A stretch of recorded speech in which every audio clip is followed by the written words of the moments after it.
The following video about meditation includes clips from an interview between Dr. Josephine Briggs, Director of the National Center for Complementary and Integrative Health at the National Institutes of Health, and Dr. Richard J. Davidson, founder of the Center for Healthy Minds, University of Wisconsin-Madison.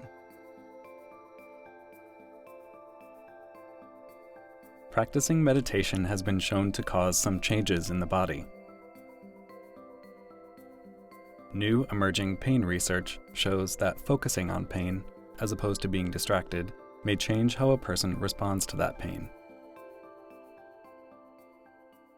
Many forms of meditation invite the practitioner to actually focus their attention on the pain itself and not to turn attention away from the pain, not to ignore it.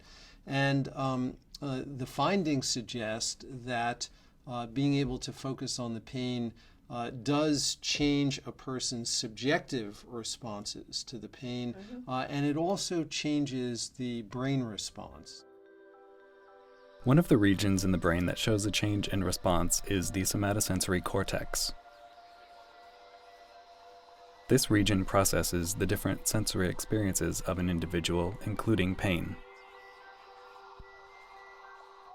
So one way that, and this is a surprising finding, and there are now at least 2 published studies that have found the same thing, that during mindfulness meditation, many of us thought that all aspects of the neural response to pain would actually be attenuated.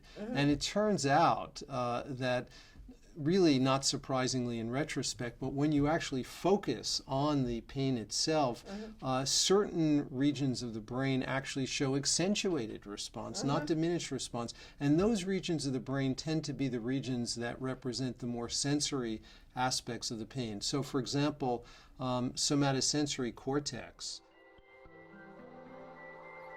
Individuals who focus on pain begin to break it down into its distinct sensations, such as pressure, tingling, or heat. While this helps a person to cope with pain, paradoxically, the somatosensory cortex, the area of the brain responsible for processing pain, shows heightened activity. What you see is that pain is not all that it's sort of made up to be, if you will, and you can begin to attend to the more elementary constituents of the pain. You might feel pressure, you might feel tingling, you might feel heat sensations, and so you can actually, by carefully attending to the stimulus, you can represent the information in a more granular way. And what happens, at least by people's reports when they do that, is that the affective component, the emotional suffering, if you will, or the fear, begins to subside, while the sensory representation, paradoxically, is actually accentuated. For more information, please visit nccih.nih.gov/meditation.